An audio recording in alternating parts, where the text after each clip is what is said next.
정부의 청년 구직활동 지원금 제도가 올해 처음 시행됩니다. 다음 주부터 접수를 받는데 구직활동을 하는 청년은 6개월 동안 최대 300만 원을 지원받을 수 있습니다. 형법상 낙태처벌 조항이 여성의 기본권을 침해한다는 국가인권위원회의 의견이 나왔습니다. 인권위가 공식적으로 낙태처벌에 관해 위헌이란 의견을 낸 건 이번이 처음입니다.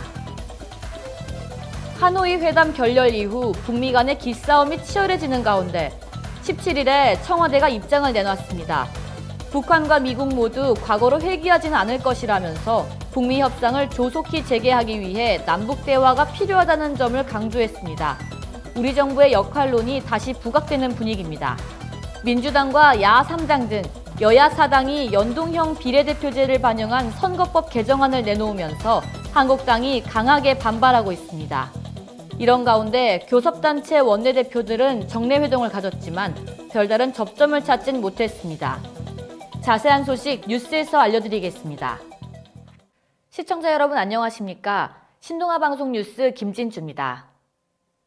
정부의 청년 구직활동 지원금 제도가 올해 처음 시행됩니다. 고용노동부는 만 18세에서 34세 미취업자들에게 월 50만 원씩 최대 6개월간 지급합니다. 고교 이하, 대학원을 졸업하거나 중퇴한 지 2년 이내인 사람이 대상입니다. 또 기준 중위소득 120% 이하 가구에 속하는 청년들만 지원받을 수 있으며 4인 가구 기준으로 보면 월 소득 약 553만 원 이하여야 합니다.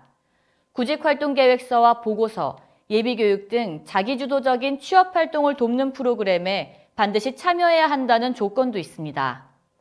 고용노동부는 예산 1,582억 원을 고려했을 때 올 한 해 동안 모두 8만 명을 지원할 수 있을 것으로 예상합니다. 오는 25일부터 온라인 청년센터를 통해 신청할 수 있으며 결과는 다음 달 15일 문자메시지를 통해 개별 통보됩니다. 국가인권위원회가 낙태 여성을 처벌하는 것은 여성의 기본권을 침해한다는 의견을 헌법재판소에 제출했습니다. 낙태죄는 위헌이라고 인권위가 공식적으로 의견을 낸 것은 이번이 처음입니다. 인권위는 출산이 여성의 삶에 중대한 영향을 끼치는 사안인데도 공권력으로 간섭받지 않고 스스로 결정할 수 있는 권리가 여성에게 인정되지 않고 있다고 지적했습니다. 또한 여성이 불법 낙태 수술을 감수하면서 건강권과 생명권이 위협받고 있다고도 언급했습니다. 그러면서 오랜 기간 여성을 올감맨 낙태죄 조항이 폐지돼 여성이 기본권 주체로 살아갈 수 있는 토대가 마련되길 기대한다고 헌법재판소에 당부했습니다. 다만 별개 의견을 덧붙여 성장 단계별로 태아에 이루어져야 할 보호의 내용에 대해서는 심도 깊은 논의를 통해 국민적 합의를 만들어야 한다고 밝혔습니다. 헌법재판소는 다음 달 초 형법상 낙태처벌 조항이 위헌인지 여부를 결정할 것으로 전망됩니다. 청와대는 김정은 위원장이 핵미사일 시험유예 유지를 결심할지 모르겠다는 최선희 부상의 발언은 개인 의견으로 보인다고 말했습니다. 청와대 고위 관계자는 북한과 미국 모두 과거로 돌아가기엔 크게 진전했다며 양국 모두 2017년 이전의 갈등과 대결 상태로 돌아가는 것을 절대 원하지 않는다고 말했습니다. 그러면서 비핵화라는 최종 목표를 일시에 달성하는 것은 현실적으로 어렵다고도 말했습니다. 이런 상황을 반영하듯 지난주 동남아 3개국 순방 당시 문재인 대통령의 비핵화 관련 언급은 원론적 수준에 그쳤습니다. 청와대는 이에 따라 한미 간 긴밀한 공조 아래 북한의 궤도 이탈을 방지하고 북미 협상이 조기에 재개되도록 최선을 다하겠다는 입장입니다.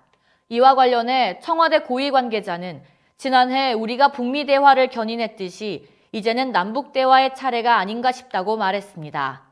특히 모든 지피철수와 비무장지대 평화지대화 등 남북 간 합의 사항을 본격적으로 추진해 올해 혁신적인 변화가 있을 것이라고 덧붙였습니다. 여야 4당의 선거제 개정안 초안 합의에 자유한국당이 총력 저지를 결의했습니다. 한국당은 국회에서 국회의원과 전국 당협위원장들이 참석한 비상연석회의를 열었습니다. 원내외를 막론하고 당력을 총동원해 선거법 패스트트랙 추진을 막아내겠다는 취지입니다. 황교안 대표는 여야 4당의 패스트트랙 움직임을 좌파 독재 정권의 수명을 연장하기 위한 입법 쿠데타라고 규정했습니다. 나경원 원내대표도 여야 사당의 선거법 개정안이 정의당을 교섭단체로 만들어주는 선거제도라며 받아들일 수 없다고 말했습니다. 야 3당과 합의에 이른 민주당은 선거제도 개편안과 고위공직자 비리수사처 설치 법안, 검경 수사관 조정 법안 등을 이번 주 안에는 신속 처리 안건으로 지정한다는 계획입니다. 바른미래당의 김관영 원내대표는 선거제도 개편을 위한 협상은 지금도 열려 있다면서 한국당의 참여를 요구했습니다. 이런 가운데 민주당과 한국당, 바른미래당 등 여야 3당 교섭단체 원내대표는 오전 정례회동을 가졌지만 선거제 등에 대한 접점을 찾진 못했습니다. 이상으로 뉴스를 마치겠습니다. 시청해주신 여러분 고맙습니다.